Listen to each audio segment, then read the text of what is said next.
This is the I Read Comic Books podcast. I am your host, Mike Rapin. With me this week are two pretty cool dudes, Paul Jasley. Hello. And Nick White. Hey. Thank you both for joining me this week. I'm super excited that you're here. This is an official Q&A episode. Fingers crossed that we don't have any weird audio issues, but this is an official Q&A episode.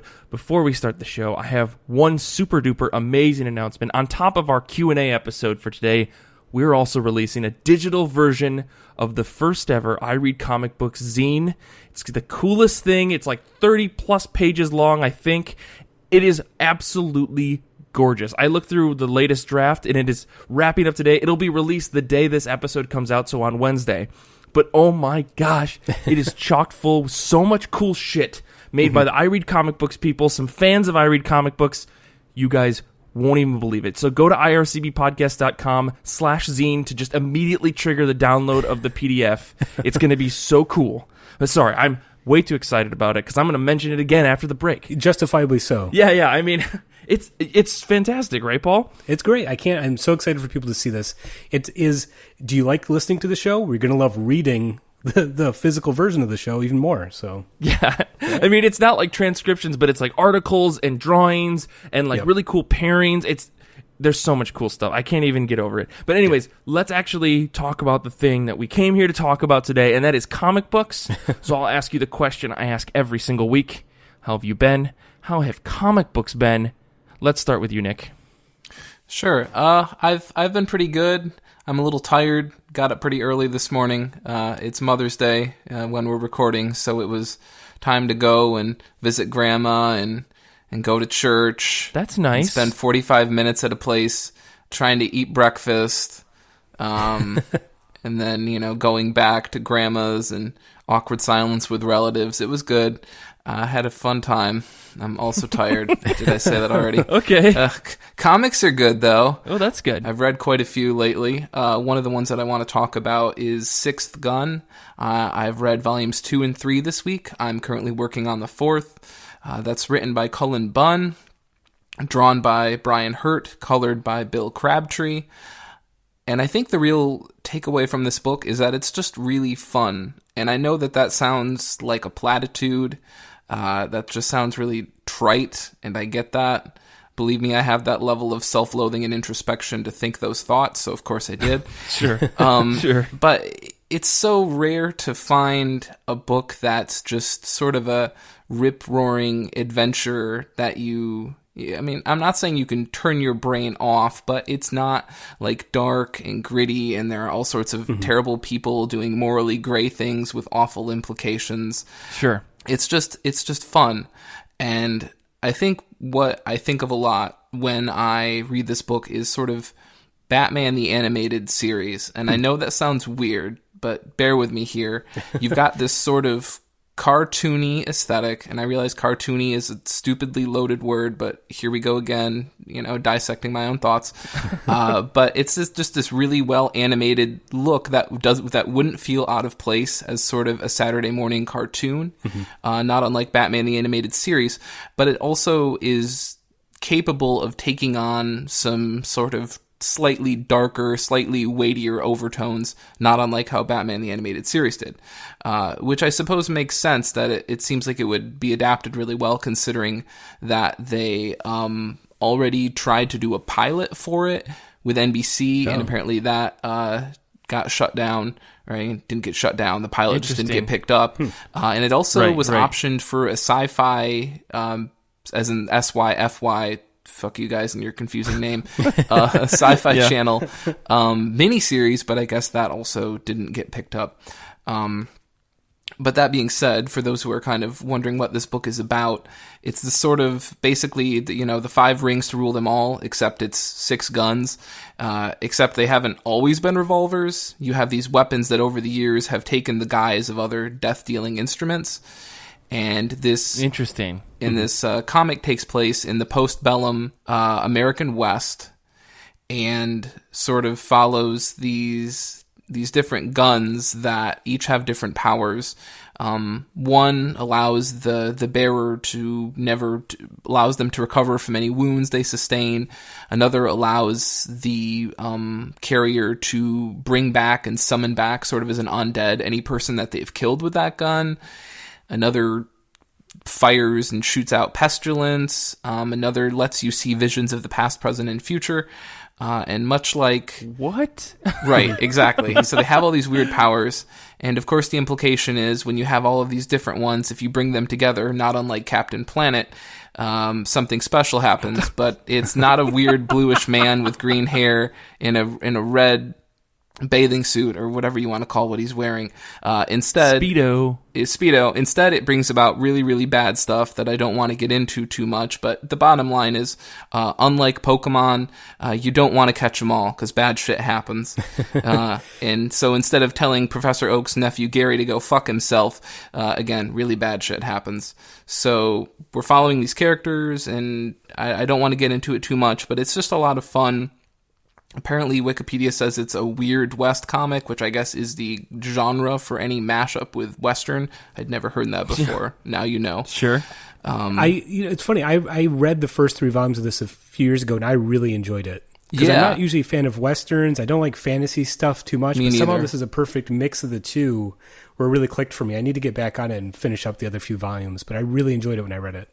Yeah? Yeah, and I think it's not really a problem. It's their choice, but Oni doesn't do a lot of sales, and when they do, the prices are still kind of expensive, and especially if you want to go out and buy a physical copy of this book and that's not on sale, it's a pretty pricey book. But it is, yeah. Again, a lot of fun, a lot of Western stuff, and again, the other thing I really enjoy is it's one of these books that isn't afraid to just really throw everything against the wall. Like the last volume I read included mummies, it included morally ambiguous, those Western carnival sideshows, where they roll into town and they've got like the mummified person or the, creepy crawlies and everything. Yeah. It's got everything. So I would definitely recommend that book for anyone who's interested. The other book I want to briefly discuss is TMNT, Volume 11, Attack on Technodrome. This is not the most recent volume. I'm just catching up. And this, of course, is the Kevin Eastman 2012 IDW reboot of the series. Mm-hmm. This volume features Corey Smith on art, which is slightly unfortunate. I prefer Mateus Santoluoco or Sophie Campbell, but you don't always get what you want. Sometimes you find you can get Corey Smith. Tragedy strikes. This is probably, if you've ever heard any of the big announcements about this book within the last couple years, the big, jaw-dropping, tear-sobbing revelation regarding what they chose to do in this book happens in this issue. I don't want to say much more. Just know that it might be a Teenage Mutant Ninja Trio now. We'll leave it at that. Whoa. I think that's pretty bad enough. So, yeah, again, really enjoying this book.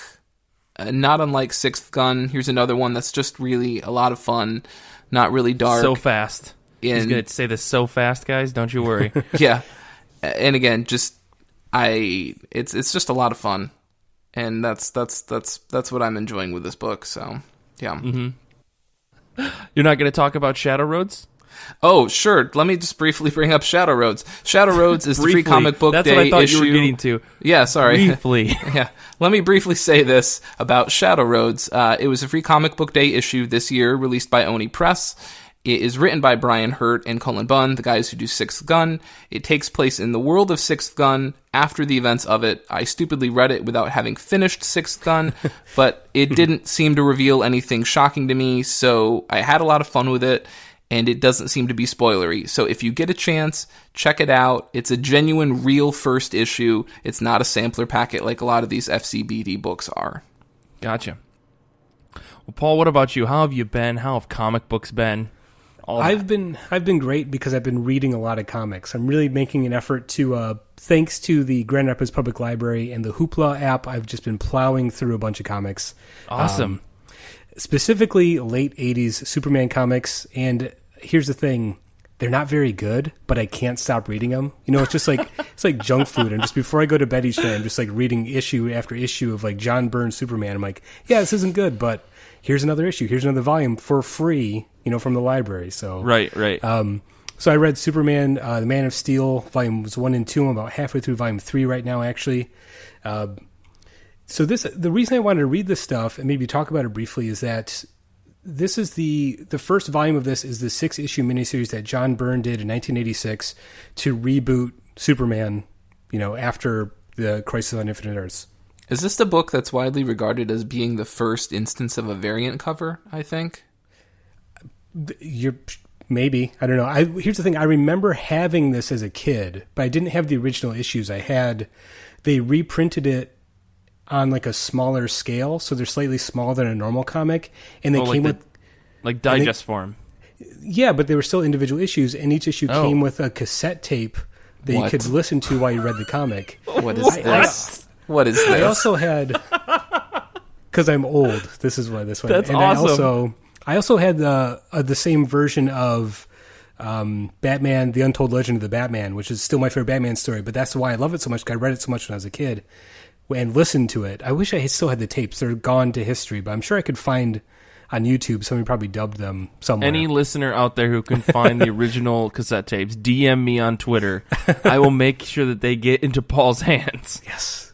So what's funny, though, because I remember reading this stuff as a kid and revisiting it was strange. I'm beginning to wonder if I didn't have all 6 issues of the Man of Steel miniseries, because there was stuff in it that I didn't remember. There was stuff that was like vividly burned into my brain, but stuff that I don't remember at all. But I wanted to read this again because we're coming up on Brian Michael Bendis doing his 6-issue Superman reboot here for DC. Mm-hmm. And, you know, it's alarming how similar it is, because John Byrne was a guy who was working for Marvel forever, came to DC, was given a 6-issue miniseries to reboot Superman, called The Man of Steel. It's exactly the same thing that they're doing with Brian Michael Bendis. So it's fun to revisit that. You think this is going to be atrocious as well, or?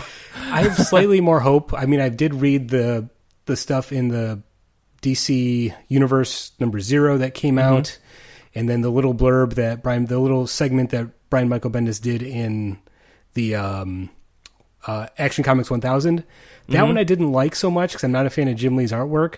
The stuff in DC Universe number 0, I liked slightly more because it was more about Clark Kent, and I think Brian Michael Bendis writes a very good Clark Kent. And it was drawn by Jose Luis Garcia Lopez, who, if you're going to get anybody to draw Superman, that's the guy to do it, in my book. But gotcha. So late 80s Superman comics, like I said, it's comic book version of junk food. It's not good for you, and it's not the best stuff, but you can go through a lot of it pretty quickly, if that makes any sense at all. Yeah. No, it sounds like the sort of book I read like right before I go to bed. Like there are certain books that when I'm just getting ready to go to sleep, it's like there are certain things I'm not going to read at this point, and then it's like I just need to turn off my brain. So that's exactly what it is, especially the John Byrne issues, because the John Byrne stuff, they're all like mostly one and done stories, which is kind of strange for that era, and they especially very for a much miniseries.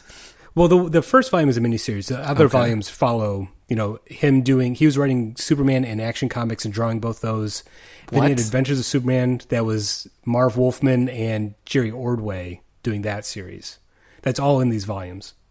The John Byrne stuff is like one-and-done issues, and they're very much homages to like Silver Age Superman stories, which is very strange. Anyway. So that's a very strange recommendation for a book that I think isn't that good, but... if you can get it for free, or use your library. Makes everything better. The other thing I want to talk about that I actually did enjoy quite a bit is the first 2 issues of Barrier. It's a miniseries by Brian K. Vaughan, art by Marcos Martin, and it says with Munsta Vicente. There's no credit, so I don't know what he's doing on the book. I think he's doing colors maybe, but... this was originally published digitally, much like the Brian K. Vaughan and Marcos Martin Private Eye book that they did a few years ago. But Image is republishing it as 5 standalone issues with like sort of nice paper stock and a nice card stock cover and all that, sort of collectible versions. And what's interesting is a lot like Private Eye, it's published in landscape format instead of portrait format. So you have to turn the issue sideways to read it. Which isn't a big deal, but I think that lends itself better to being read digitally on like a tablet or a computer screen anyway. Yeah. And this book, I don't want to get too much into the story because I think it's one thing you could just have to experience. The short story is that involves a woman who owns a ranch in Texas on the border. She finds something that she finds like the decapitated head of one of her horses, and she assumes it's one of the drug cartels in Mexico sending a signal. At the same time, you're following an undocumented immigrant breaking into the United States. He ends up on her ranch, and then aliens abduct both of them together. What a natural conclusion. Yeah. I think this was Image's FCBD book this year, wasn't it? Yes. Correct. Issue number 1. Issue 1 was free comic books. That's how I got that, and I decided to pick up issue 2. It's a nice story so far. I like that it is sort of that different format because it makes your brain work differently when you're reading it. There's a lot of dialogue that's in Spanish that's not translated, which I think actually fits the story since the characters are confused about their situation, so you're kind of confused as a reader if you don't read Spanish. Mm-hmm. And it's a lovely book. I think Marcos Martinez is an incredible artist, and he works really well with Brian K. Vaughan. So I'm sorry I gave away the end of the first issue, but I think it's still an interesting reading experience on top of that, just visually. And it's worthwhile picking up. I'd say maybe better suited for a digital reading if you don't want to pick up the individual issues, but it's a really lovely book, and I'm excited to read the next 3 issues of it. Cool. I've been kind of avoiding this book. Maybe I feel like I need to just go get it. I need to go to Panel Syndicate and buy the digital copies and just call it good. Exactly. Maybe I'll do that after the show. But let's see. For me, I read a bunch of books, but I really only want to talk about one. This is the Wildstorm, Michael Cray, number 7. This is the mini series, the 12-issue series that's running alongside the Wildstorm, which is the book that's written by Warren Ellis. And this issue is actually written by Brian Edward Hill with pencils by Stephen N. Harris, inks by Dexter Vines, and colored by Ross A. Campbell and Dirbala Kelly. This book has been fucking insane, like the Wildstorm Michael Cray. Slight spoilers, but long story short, Michael Cray is just killing all of the DC Universe superheroes because they're crazy people in the universe of the Wildstorm. Like, they are people who are potentially going to damage the Earth, and so Michael Cray is basically taking them out one by one. The last arc ended with him fighting Aquaman, and I really won't tell you what happened because it was a very interesting end. Based on what you just said, I think I have an idea of what happened. Well, and things didn't end the way that I think Michael Cray wanted them to. I will say that. Issue number 6, of course, also ends with this preview for number 7, which is what I just read, which is Michael Cray versus John Constantine. Now, the story that's in the book and the way that John Constantine acts as a character is he's kind of like a Lex Luthor meets John Constantine character in that he is communicating with these evil demons in order to create technology for the world. And so, like, for instance, he creates a machine that allows you to take the blood of someone and create unlimited energy, like through magic. And that's a really interesting idea. But so John Constantine meeting Michael Cray is a really like interesting meetup because John's basically saying, do you really want to kill me? I'm not actually doing anything bad per se. I'm actually trying to help the world. And Michael Cray's biggest thing is that he's on this job to perform these missions to hunt down all of these superhumans, but he really doesn't know to what end. He just knows that he's got a job with the company that he's been working for forever, and he's in control of it. But he's also trying to figure out things about himself because he may or may not have superpowers. It's a really, really interesting story, and the constant battle of Michael Cray in his head against himself is really great, especially when he's met up with characters like John Constantine. And I think the way that Brian Edward Hill has written this book with, like, I think some supervision from Warren Ellis to tie it back to the Wildstorm series has been really, really cool to watch, like, how all the pieces kind of churn together, and then when you finally see all the gears like get to the right spot, you can see directly through the machine, and it kind of makes sense, and then the gears continue to spin. You get a handful of moments in the Michael Cray series and in the Wildstorm series if you're reading them side by side. So I'm super excited to see where this book goes, and issue number 7 was fucking awesome. I'm really looking forward to number 8.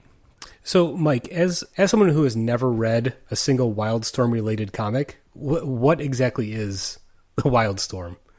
Like, so I'm curious. So, if I'm understanding, there's a main series, and then this is a spin-off Well, series. Paul, good thing is we have an extra 45 minutes, so let's try to break this down for you. Yeah. All I know... I can tell you, like, I never read a Wildstorm book before I started this series. Okay. Right? Okay. Before I started The Wildstorm, which is a big, convoluted story about two major government shadow company organizations that are kind of opposed, but also in a neutral, like, stalemate. They're both trying to figure things out about each other. Meanwhile, all of these super metahumans are kind of showing up, and they're not like your Supermans and your Batmans and so on. They're characters from like the original Wildstorm run. Gotcha. And so as like this one setting, like one motion happens where this one character whose name I can't remember, he's like the head of a corporation, like an actual forward-facing corporation, kind of like a Steve Jobs-like character. He's supposed to get assassinated. Yeah, he's supposed to get assassinated, but then this woman comes out of nowhere, flies from the ground to save him, and he doesn't die. And as the plot unfolds and you start to tear apart what that actually means, who all the people are that are involved, you meet all these extra other characters, people that I've seen pictures of in the past, but I actually are now showing up in this book. I don't know the original Wildstorm series, but seeing them show up, I'm kind of like, oh, I guess I've seen that character before, but I don't know to what end. And so basically, I think you can kind of throw away all those old books and start fresh from this series. And sure. It's a book that you have to sit down, and it's the only book you read that night because there's so much packed into it. And I honestly think that reading it in trade would help, but then you'd need to decompress for 4 days afterwards. You cannot read this book month to month. You literally cannot. Except I do it every month, Nick, and it's hard. How? Okay, How? I usually go back and reread the previous issue. Yeah, that's what I thought. Michael Cray, on the other hand, is a character. That book basically you can read month to month because it's a very straightforward action comic. But if you're paying attention and reading both books side by side, you see the little subtle references back to a handful of things that work. I wouldn't say that you could read them independently. I think you need you need to read Wildstorm in order to get Michael Cray. I don't think you need to read Michael Cray in order to get Wildstorm, but it helps. Gotcha. Yeah. Okay. So, that's pretty Mike, much you me. said you've never read any of this stuff before, but you read Stormwatch, right? I didn't. No, I read Planetary, a totally different thing. Oh, right. Okay. Yeah. We could do a whole episode on the Wildstorm stuff. Yeah. I don't want to try to get into it anymore other than saying if you want to do Wildstorm, you want to read these books, pick up the Wildstorm by Warren Ellis and also read the Wildstorm Michael Cray once you get to like issue 5 of the Wildstorm, because his story starts to diverge from there, and he gets his own book. So anyways, let's move on. Let's talk about what books we're excited for this upcoming week. Books are released on May 16, 2018. What are you guys excited for? I'm going to kick it right back to you, Paul. Well, I'm excited for a new OGN that's coming out by Michael Kupperman. It's called All the Answers. Michael Kupperman, you might recognize the name from writing his book, Tales Designed to Thrizzle. If that doesn't ring a bell, you've probably seen his work somewhere. He does a lot of work for like the New Yorker or New York Times, sort of satirical political cartoons. Sometimes they're just really absurd. You've probably seen his stuff around, but he collects a lot of short 1 or 2 page little stories and publishes them as the book Tales Designed to Thrizzle. He's publishing a new book called All the Answers, which isn't a satirical type book. It's actually a very serious book about his father, who was somewhat of a celebrity in the 40s and 50s because he appeared on a game show called Quiz Kids, which is apparently this big nationally known radio and television quiz show. And Michael Kupperman's father was on it and was kind of like a national celebrity. And this book is about how his father couldn't deal with that when he was younger. And it explores the birth of television as a medium, the birth of celebrity culture as it relates to television, and the anti-Semitism that his father faced because of that. And I guess the whole idea of the book came from Michael Kupperman trying to talk to his dad about it. His father started suffering dementia and seemed to really welcome the fact that he was losing those painful memories. So it's a really sort of serious book about, celebrity culture, anti-Semitism, politics, and how that can negatively affect people, especially celebrity culture.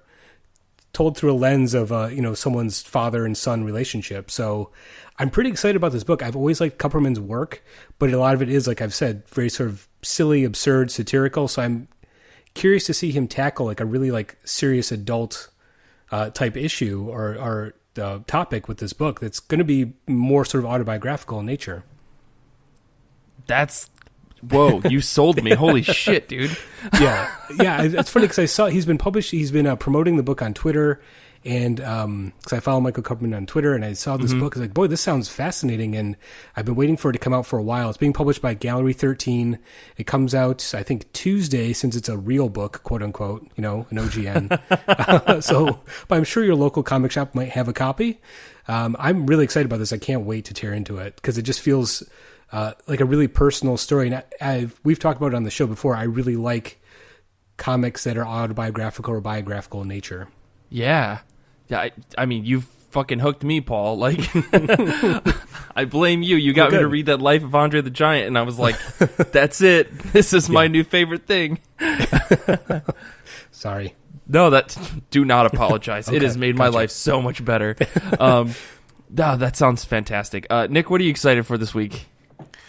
Well, I mean, after we've talked about how much we like comics to be fun and enjoy them, and then Paul rolls out the heavy stuff, and I mean, like, the real heavy stuff, Jesus. Yeah. I suppose we might as well at least keep that tone, right?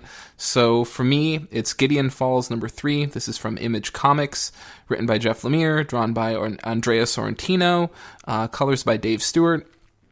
And while it's not the only criteria for a book's quality, the sheer speed at which I fly through the pages is hard to ignore, and considering I absolutely tore through the follow-up issue, and the first issue for that matter, of this book, I'm really, really excited for #3.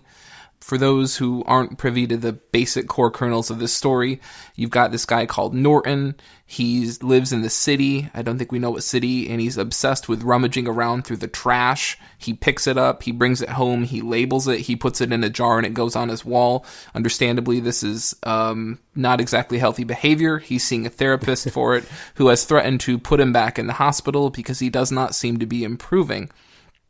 At the same time, we have this priest who's recently been transferred to the very namesake of this book, Gideon Falls, and weird shit's going on there. So, yeah, when we last left off, Norton was collecting those things. He's trying to improve, but he actually found out in #2 that someone showed up and ransacked his whole collection.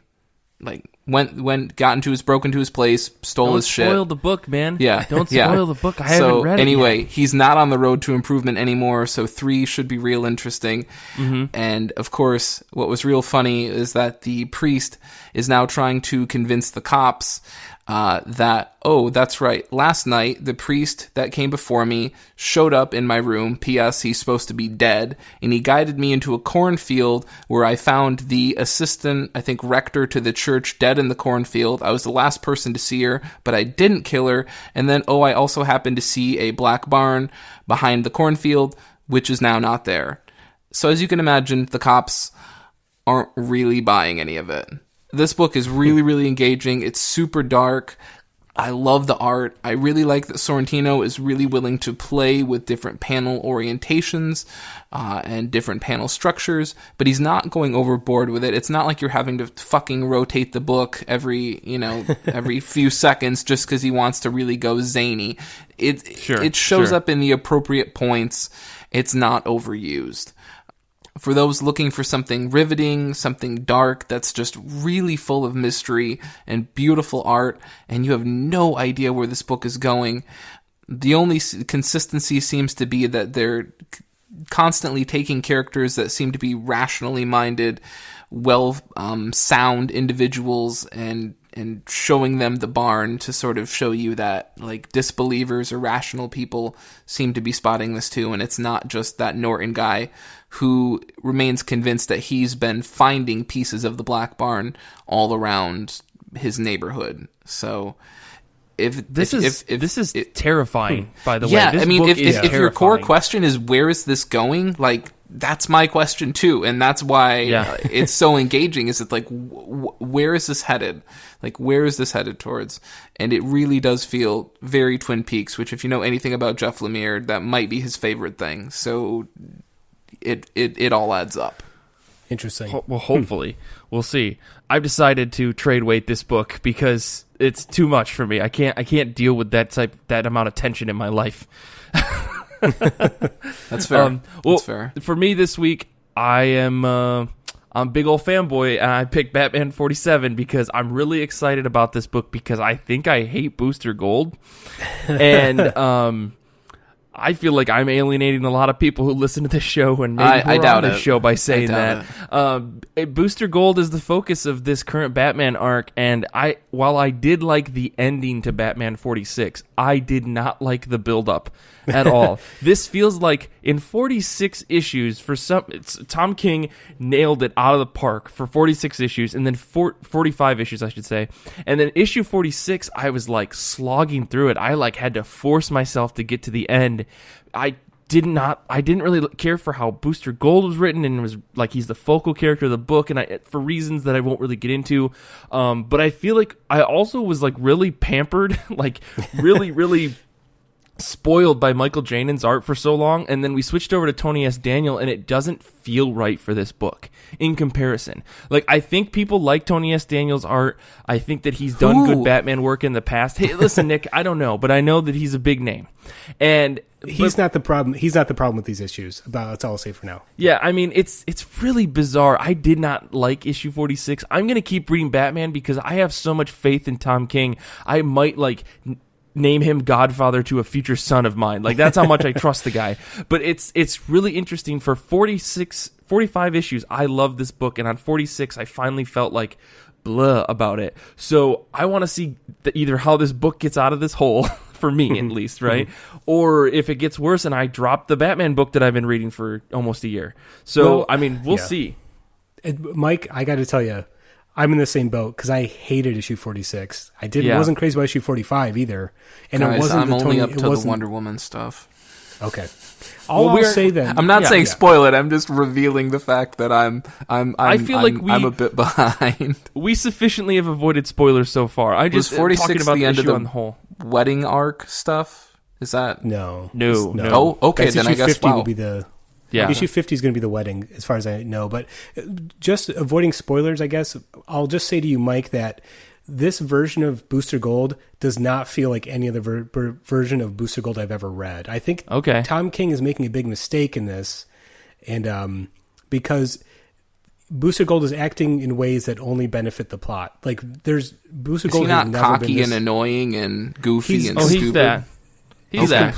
But the problem is he's completely inept in a way that he's never been in any other thing I've ever read. He's inept only to justify the end of the issue 46. Yes. And it's like, that character would never act the way. No other character, no human being would ever act that way. He's only acting that way to make the end happen.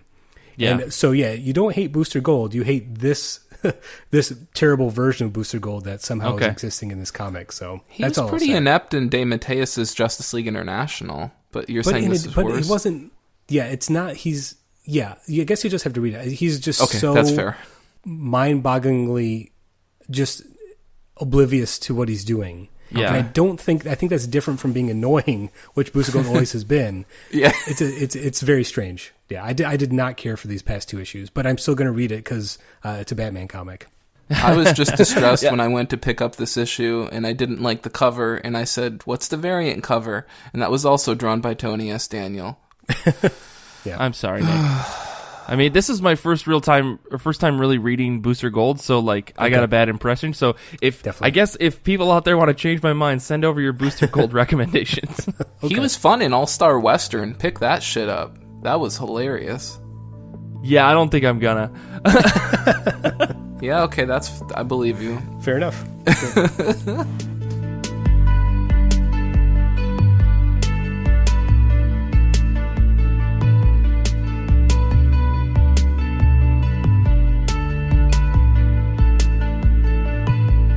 before we start this Q&A episode, I want to remind you again to go to ircbpodcast.com/zine, download a copy of our cool zine that has all sorts of awesome stuff in it, and it's very cool, exclamation points, 90s cool jazz, everyone's dancing in front of a really bad green screen, excitement. That's how we're feeling about this zine. It's so awesome. I really, really hope you go read it. I hope you enjoy it. I hope you consume it. And if you want, I think we're going to offer some print editions on our website at ircbpodcast.com /merch or merch.ircb or store, whatever the website is, store.ircbpodcast.com. You can buy a copy of this zine if you like it. So go check it out.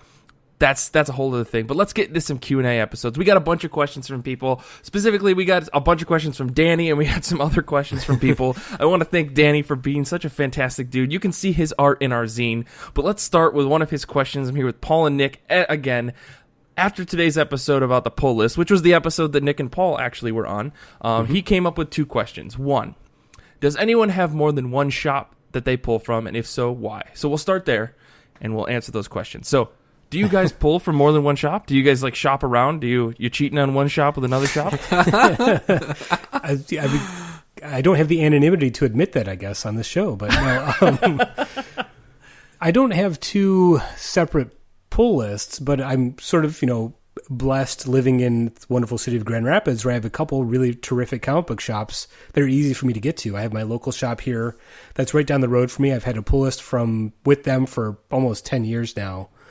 Oh, but man. if there's anything that I don't have them pull for me or I forget, there's a couple other stores in town that I know I can go to and find it usually. So that's kind of how I do it, which might be more of a deceit than having two separate pull lists in a way.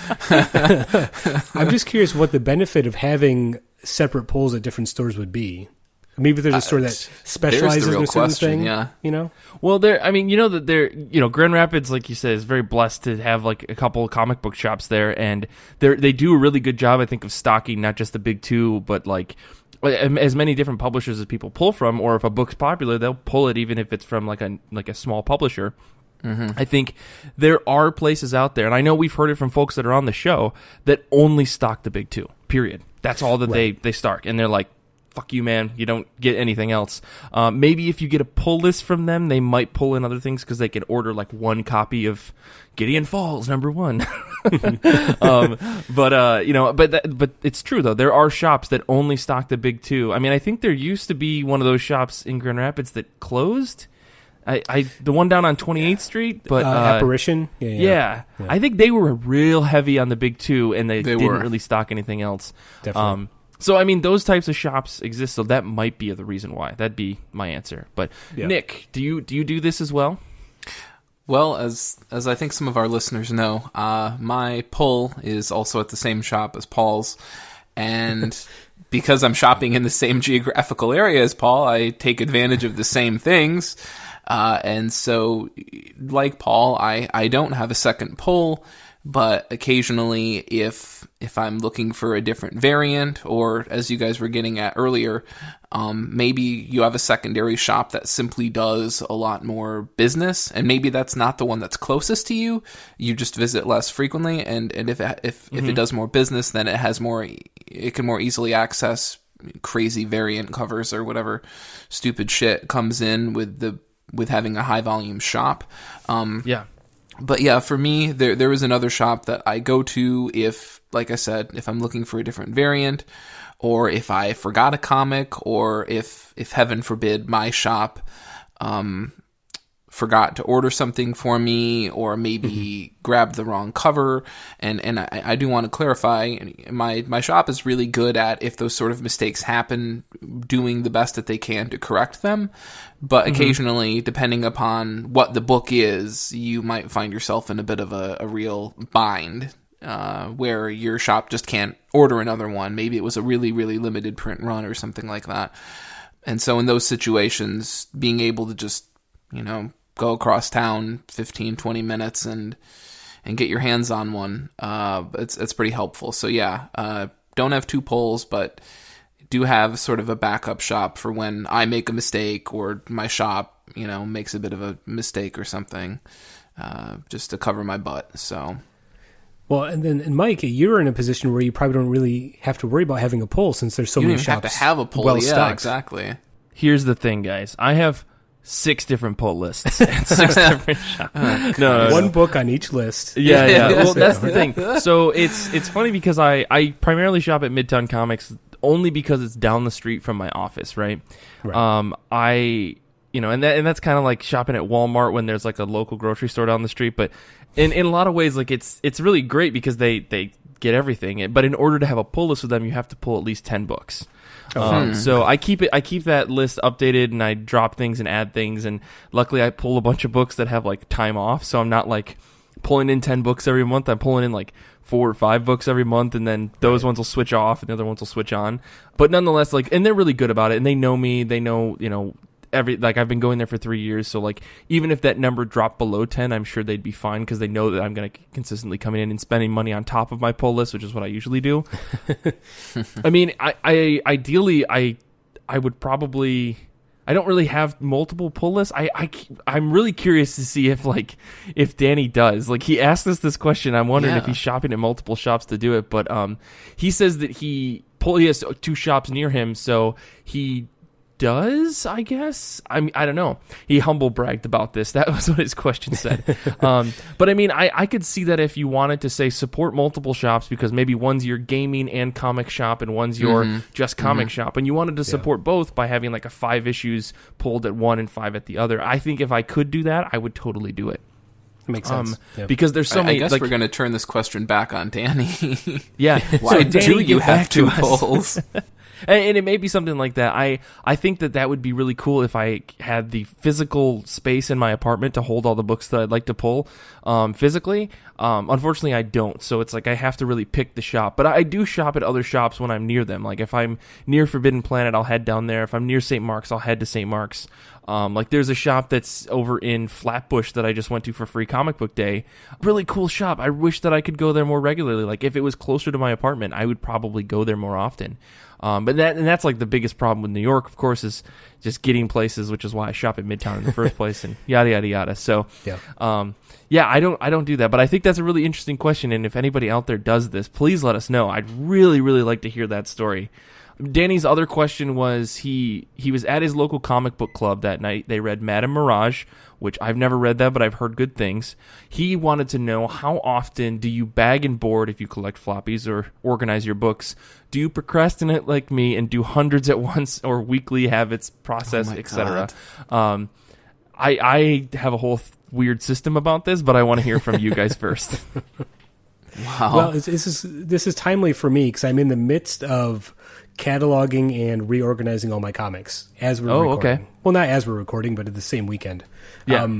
I'm going through all my long boxes. I've found an app on my phone where I can just scan the barcode and it'll just generate a catalog of everything I have. And I'm also like just pulling out stuff to sell because I've never really sold off a lot of my collection. I've sold off bits and pieces, but this is the first time in like at least 6 years I've gone through and tried to like pull stuff out specifically to sell. Gotcha. I'm long overdue, which is interesting because much like Danny, it sounds like, I don't know, his question doesn't suggest that he does. Yeah, it does. Procrastinate like me. Much like Danny, I wait long stretches of time before I start bagging and boarding anything, and for filing it away. Mainly because I've run out of space, which is why I'm going through my long boxes and pulling stuff out. Right. Once you have the space to kind of file stuff away, it's a lot easier to do that. So, but it's easy to fall in that habit of even letting stuff pile up to read. So I'm trying to break my habits, but they're really hard to break. Gotcha.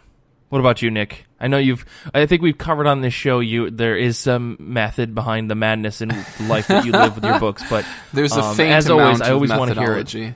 Yeah. Yeah. There's a faint amount.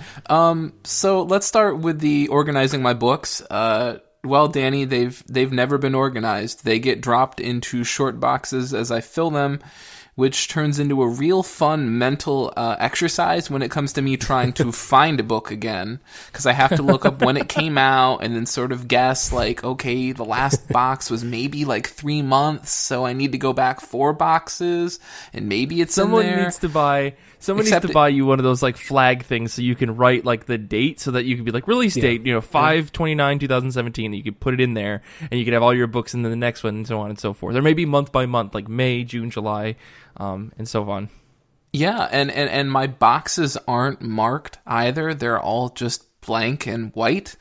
So it's another mental exercise of me noting where the boxes are in my room and trying to remember in which order they showed up in their respective places, and then trying to remember if I'd moved them since I put them into those places. Oh, man. And some of them are stacked pretty high on shelves, so it turns into take 3 of them off, and then I'm just never going to read my books again, Danny. I think that's probably the best way of putting it. Comixology has made a lot of money off of me refusing to address the problems with my current system. They have literally probably made 33 to 40% of my Comixology money just off of me looking at that mess and saying, not today. Oh, man. See, it's funny because I totally understand that. Sometimes it's just like, do I want to look up all those issues of Sex Criminals, or are they just available on Comixology for $1 each? Exactly. Yeah. So, as for the bagging and boarding, I'm a little bit more rigorous when it comes to this. I don't understand anybody who, when I haven't read things, yes, they pile up, they sit in their bag from the store, and they get stacked on other bags, whatever, that's fine. But when I actually read them, the moment I'm done reading the book, I have a pile of bags, and I have a pile of boards, and I've got my tape. And the moment I finish reading the book, it gets sealed up, and it goes on a pile. So that part of things, I don't really understand people who don't automatically bag and board the moment they're done. Sorry, Paul. I know that you don't. Anyway, I know go that ahead. He's offending you. Yeah, Mike, you were saying? Well, I was just going to ask, do you double tape or do you single tape your bags? Single tape? Who's single tape? I'm not a monster. Oh, wow. Whoa. 2 pieces of tape. It's got to be 3M tape. You can't go cheap with the tape, folks. Like, we've all bought really old comics, and you buy them, and the tape is gooey, or when you try to remove it, the tape looks fine, and then you go to remove the tape to read the book, and the tape just sort of turns into this goo. Like, don't go cheap on the tape. Yeah. I don't get paid by 3M. We should get paid by 3M. They've got enough money. We could get a sponsorship there. Yeah. Double tape, 1 on each side to, I don't know, prevent the air from getting in. This has been Science with me, Nick White. I'm your host. Wow. Okay. I know that you were elaborate about it. I just didn't realize you were a double tape kind of guy. Yeah. That's all. I'm off the show now, guys. I'll see you later. Bye. I follow the similar methodology as Nick, where like a book doesn't get read without being boarded or bagged and boarded.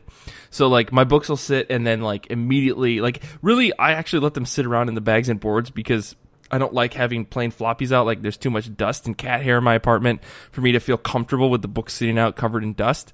And so I usually, like, I'll get the books from my comic book shop. Maybe they'll sit in their bag for like a week or two if I'm not reading them immediately. And then as soon as I take them out, I bag and board them. If I don't read them all, they like sit in a pile in their bags and boards. But like everything's bagged and boarded just because I don't know. Like it's an old habit. Like I mean, as far as the sorting goes, like when I used to do is I had these long boxes and they were all alphabetical, and I would, every single time I had like a stack of like 100 books, I'd be like, all right, we got to file these. You have to take out every single book. So you sort them all before you put them in the boxes. And then you have to figure out where they go, and you open up each box. And, okay, this one started with Amazing Spider-Man, went all the way through the letter D or something, you know, and then I have to figure out where they go, pull books out of that box to go into the next box. And then I have to pull books out of the next box to put the books I pulled out of the previous box to put those in.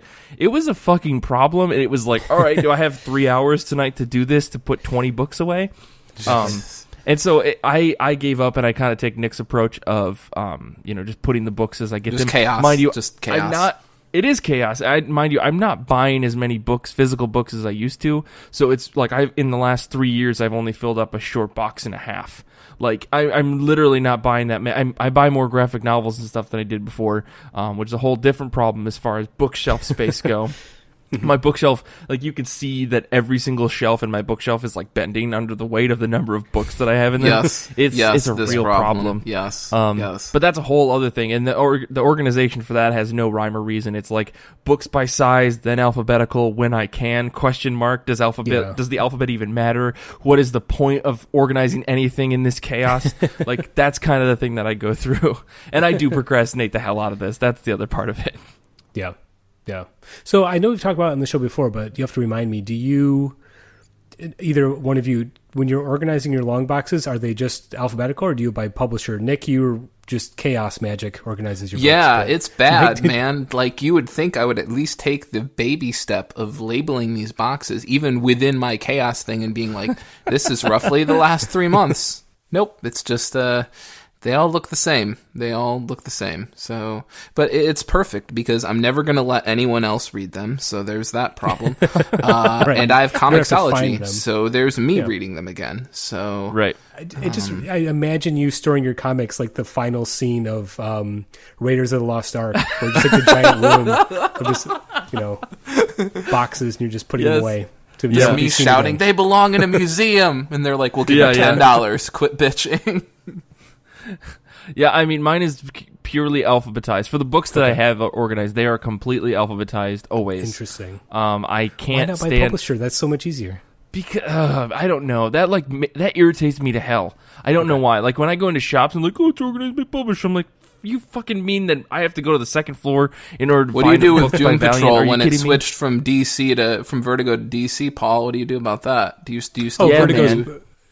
Vertigo is... no, because I only have the Grant Morrison stuff, which was DC. It wasn't Vertigo yet. Gotcha. The Rachel Pollack Doom Patrol, which I actually don't have any physical issues of, that's when it switched to Vertigo. So it's all in my DC box. Yeah. Okay, I was gonna. That makes. I mean, try to trip I can you understand up. it. Oh, well. I can understand it from like a mood box, like a mood sort of thing, where you're just these are my DC books and these are my independent books. But then it's like, you say you've got 4 Archie books. Like, where do those go? Do they just go into your this is all garbage box? Like these are like all these independent authors and stuff. Yeah, you just have your miscellaneous small publisher box. It makes perfect sense. A flawless system. I don't know why you guys are arguing. Yeah, I realize I'm not trying to call Archie books garbage. I don't know why I said that. But yeah, that's interesting. I think, I mean, it frustrates me to hell, but I can see why you would like it, I guess. If you want to sort it, but like in that feeling. So that's interesting. So we have a couple other questions from folks. We'll move on before I start offending everybody and everything on this episode. So somebody asked the question, what does the current box... Or no, actually, let me start with this other one. This is a question directly for Nick. So there's a question for Paul and a question for Nick. I wanted to focus on those this week. How does Valiant speak to Nick so deeply, and should I also care as much? So, Nick... I mean, and this is a really good question because I don't think I've ever gotten this explanation out of you. What's the deal with Valiant? What's got you so hooked in that you're just like, I'll kill anyone to get into a spot in this organization? Yeah. I think like most people facing a question like this, it's probably going to be difficult to enunciate why I like what I like, but I'll try. Thank you. Hopefully by the end I'll realize that maybe I shouldn't like it anymore. That would be just the goal, the crowning achievement. At the end I'm like, oh, that's why I like it. That's terrible.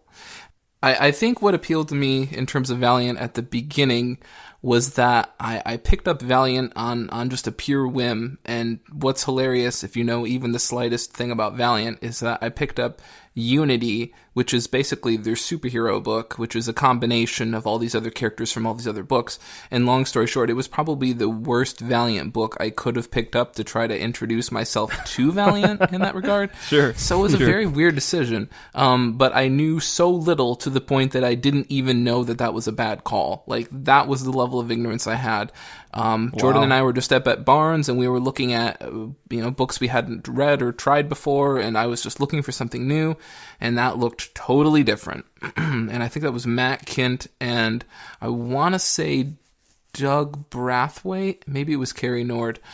Anyway, so it was just this weird spur-of-the-moment pick, and there's something interesting about being sort of thrust into a universe that is so utterly foreign to you, and unlike DC or Marvel, it's not something where even if you aren't even actively watching the movies or aren't actively reading the comics, it's so deeply embedded in pop culture that you don't ever have to see a Spider-Man movie. You don't have to read a Spider-Man comic to probably have a pretty damn good idea of who Spider-Man is and what he does.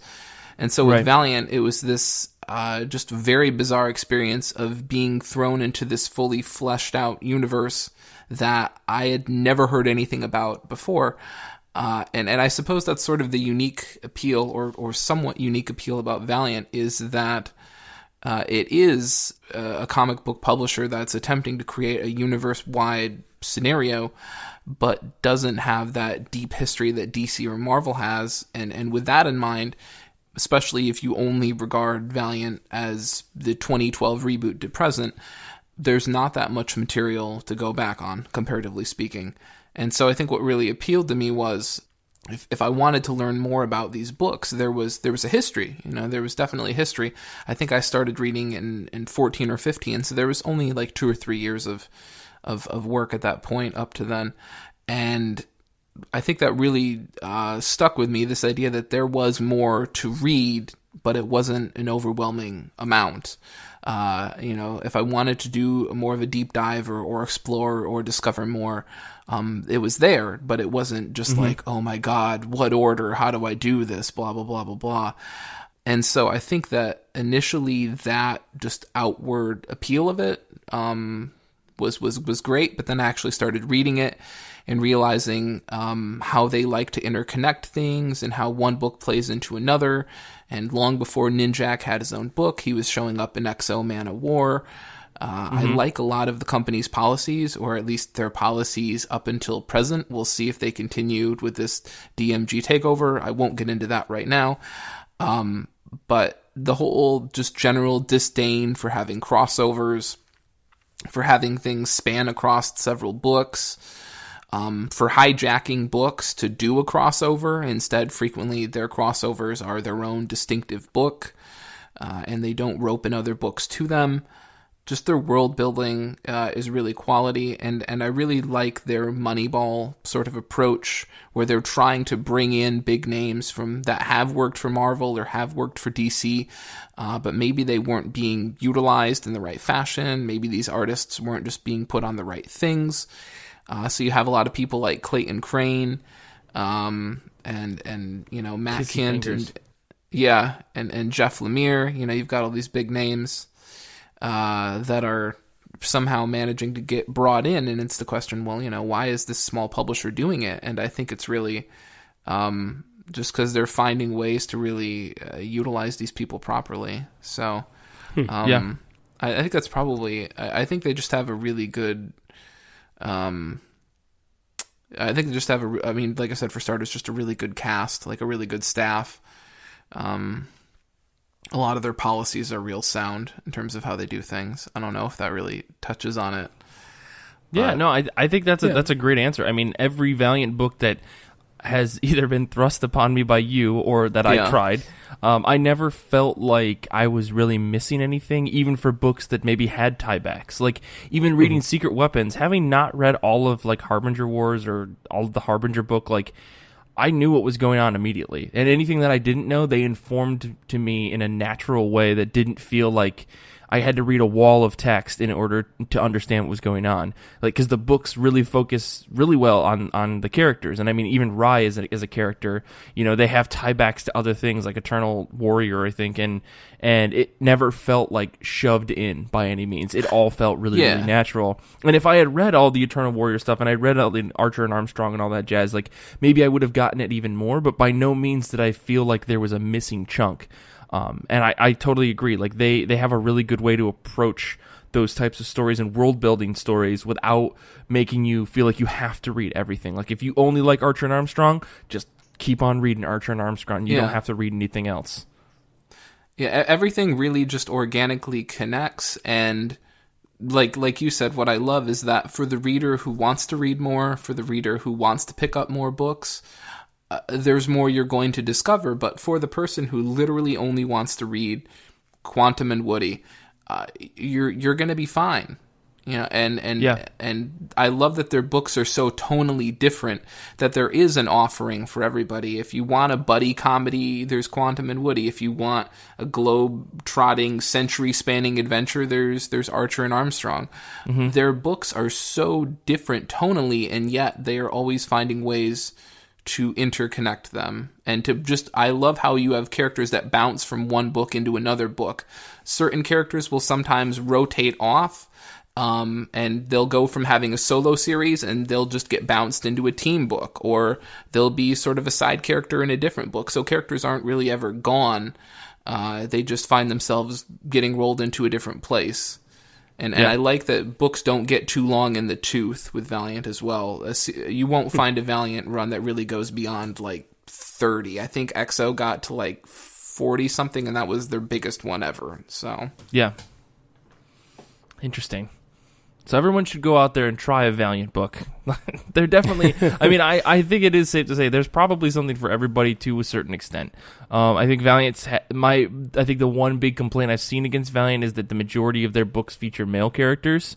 And and that's changing. I think that's changing rapidly, but, even still, like that was one of the complaints I've seen, but it's gotten better, and I never felt like it was necessarily like even when there were like women characters in the books, like they were being treated poorly. I think every time there were women in the books, they were as powerful, if not more powerful, than the male character or their male counterparts. But I think things are dramatically changing in that regard. But otherwise, I think Valiant, like you can find a really cool book in Valiant. Paul, have you ever read any Valiant books? I have not. Okay, but I mean, it's interesting to hear that.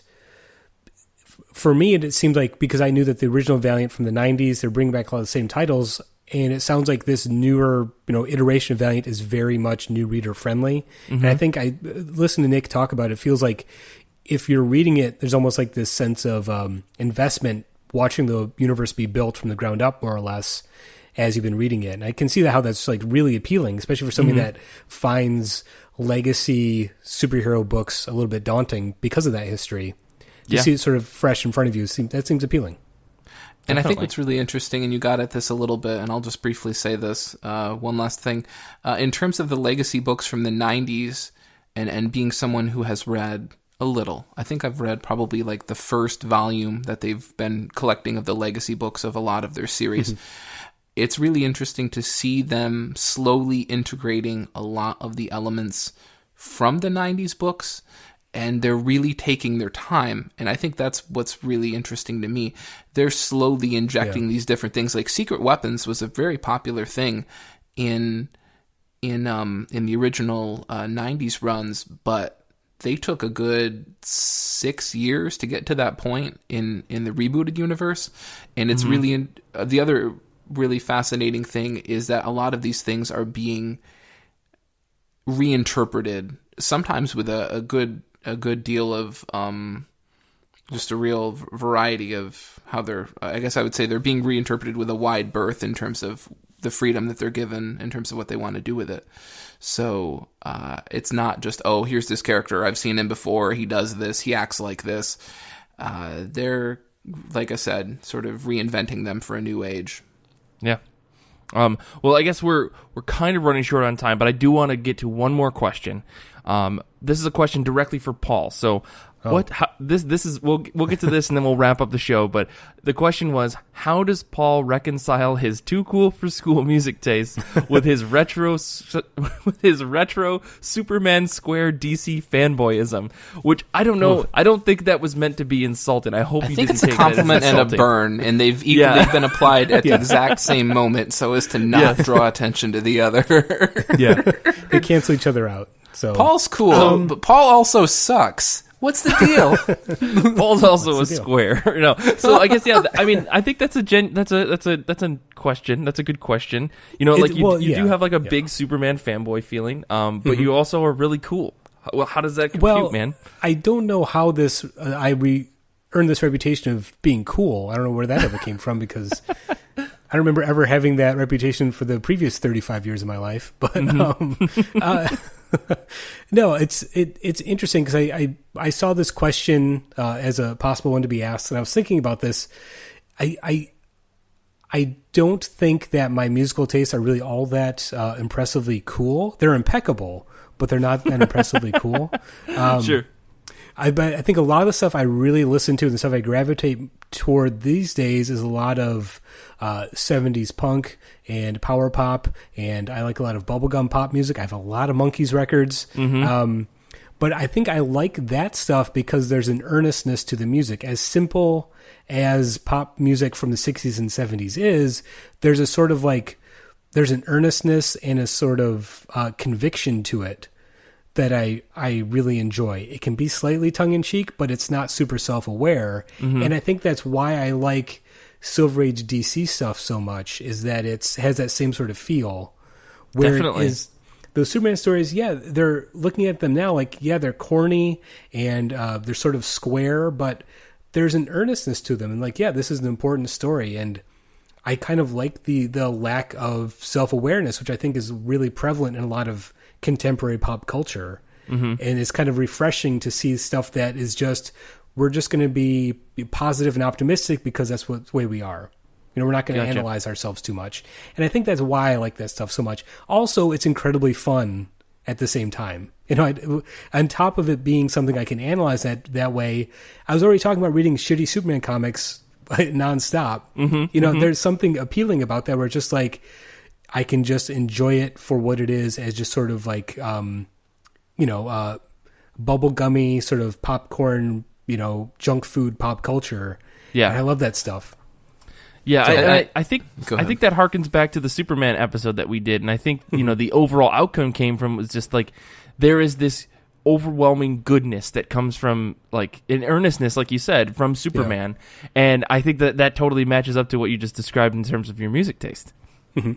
Yeah, I mean, I like, I'm dipping my toes into prog rock. I'm trying to get more into that stuff. And I'm like, I want to understand it. And the same thing is like, when I was younger, I thought, oh, that stuff doesn't sound like the Ramones. I'm never going to like it. Now I'm a little bit older. I can recognize this sort of, the conviction and earnestness and, the intent of the artists in a way. And I think that's, as I'm trying to explore more different types of comics, I try to have that more open-minded approach. So finally, when I'm reaching my, mid-30s, I'm finally becoming more open-minded, which doesn't always happen to some people, I guess. Yeah. I think what Paul's trying to get at, because I also read Hipster Magazine's issue for May of 2018, look, I read the headline too. Positivity and empathy, it's the new cynicism. And then below that, beards are still in, by the way. So I think what Paul's getting at is being positive is the new edgy. It's the new thing. It's a new way to disarm people and really set yourself apart and be like, hey, I like this. And they're like, who the fuck are you? So I think that's what Paul's getting at. So I hope I answered the question. I think you did. That was a very nice answer. Sorry. But yeah, no, I mean, we got a bunch of other questions. I realize like we're running out of tape, I guess, or running out of digital tape, or at least the invisible tape that I put on my computer is now starting to wear thin. And use 3M. Nick told you not to buy 3M. I know, I should have bought the 3M. Don't go cheap. What was I thinking? Come on. This episode brought to you by Scotch Off-Brand. No. So no, let's wrap up here. You can follow all of us on Twitter. I want to say thank you to everyone who sent us questions. This is like, it means so much that people are actually like, they care about the show and they want to talk to us and stuff. So thank you to Danny and thank you to everyone else who sent questions in. But you can follow us all on Twitter. You can follow Nick at Death Star Plans. You can follow Paul at Oh Hi Polly. And you've also got a really cool wrestling podcast, right, Paul? That's right. You can follow us, Spike Pile Driver. You can find us on Twitter at Spike Pile Pod. Yeah, and you can follow me on Twitter at Mike Rapin. You can follow the show at IRCB Podcast, where I post stuff, and I post polls on Sundays. This week's poll was, who's the best swimmer? And I really hope everyone votes for my manga answer that I put in there. Beyond that, feel free to go ahead and check out our Goodreads group, where we have weekly threads. One thread that's getting a lot of traction right now is what's your favorite incarnation of the X-Men? So if you have input on that, because you're not me, go ahead and send them that. Beyond that, go ahead and check out our website, ircbpodcast.com. We have a pronunciation guide there for people whose names we've butchered in the past, and now we have a merch store. So if you want a t-shirt and you want to learn how to say Joshua Hale Fielkov, it's there. You can also rate, review, and subscribe to the show on whatever podcasting platform you're using. That really helps out the show. It's honestly the best way to promote the show and support us. If you have any other questions, or if you have questions on our answers to these previous questions, email them to us, ircb@destroythecybe.org. Infinity Shred does all the music for our show. They're the best band in the universe. As I say every week, it's still true. For 160 episodes, it's still true. Zander is the coolest guy. He gives the best high fives. If you ever see him, give him a thumbs up and a wink, and he'll feel really uncomfortable. I want to say thank you to Paul and Nick for being on the show this week. I want to say thank you to Danny and everyone who sent us questions. And until next time, I want you to be the person that Superman would want you to be. Thank you.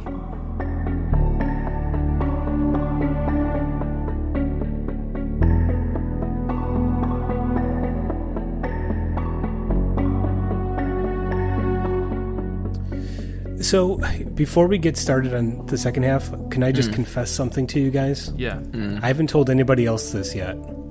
I finally watched Justice League the other night. Oh, man. I still haven't seen it, so, but go ahead.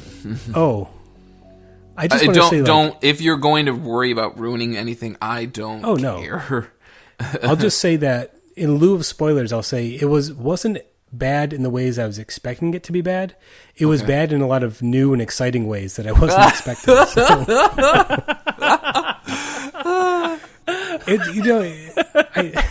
I honestly don't think it was that bad. I thought we were veering out of Jace Lee Byrne territory, and then it just sort of U-turned back, and it's all aboard. Yeah. Here we go. It's just it's pretty. Did you see it, Mike? Yeah. Oh, yeah. I had a lot of drinks. I watched that movie and just went, "Oh my god!" for 100 hours. I don't think in terms of a superhero movie, it's really that much worse than Avengers 2 or absolutely not. But it's so amazing because you watch the movie and you can see exactly the seams in it. You can see where every reshoot is. You can see every Joss Whedon written scene. Yep. It's so tonally all over the map. It's like. It's cookie cutter, in ways that are it's like they basically just had a bunch of scenes filmed and then they just kind of shoved them all together. Yeah, right. It was really alarming just how sort of thrown together and slapped together it felt. And they made a big point of saying it's we're keeping it under 2 hours, but it felt like 7 hours when you're watching it, and because the scenes that didn't need to dragged on, and then the scenes that needed to be play more into that. They just were like, no, we got 4 seconds. Shoot it, Ben. And then Ben drank his whiskey and moved on. Right? Yeah, it was just, and I didn't understand watching it. I'm like, boy, they really could have marketed that movie a lot better because they made such a big deal about Aquaman in the trailers, but the Flash was a way better character in the movie. Yeah. I really liked, what's his name? I can't remember the kid's name that plays Flash. He's really good. Yeah, he's really good. And then I honestly felt that was the most that Henry Cavill's actually looked and felt like Superman in any of the DC movies. Well, he was unabashedly positive, in comparison to Man of Steel, which I felt like he struggled, and same with Batman vs Superman. Sorry, continue. No, you're exactly right. You're watching the movie, I'm like, yeah, Superman is great. And the whole movie, people are like, yeah, Superman is the best, isn't he? I'm like, yeah, why didn't you do that the last 2 movies? Yeah. Say how great he was. So it was just really fascinating to watch. We were busy trying to make Superman a la Dark Knight. Right. And the same thing with all the other DC movies, especially Wonder Woman. It has the most cookie cutter villain imaginable. Steppenwolf is the most generic supervillain I've ever seen. Mm-hmm. So. But it's just interesting to watch it after putting it off for so long. I'm like, yeah, this actually isn't that bad. It's just the bad parts are just really obvious. Yeah. You know what I mean? I don't know. It feels like DC doesn't want to embrace the fact that it doesn't want to acknowledge what its source material is for some reason. Let's go goofy. Let's get weird. Yeah. Let's do crazy villains. Yeah. Yeah, well, it's interesting to me because like there's moments where Steppenwolf is like talking about the new gods and the fourth world, and he's talking about them as like there's this weird Lovecraftian like eldritch horrors that are coming to Earth. I'm like, that's an interesting interpretation. Like, it's not my version of the new gods, but that's interesting. But it's wrong, right? But then the end of the movie, and then like again, it's kind of spoilery, but the end of the movie is just like Lex Luthor and Deathstroke saying like, "Hey, we got to team up because they teamed up." It's like, well, you just set up a whole New Gods story.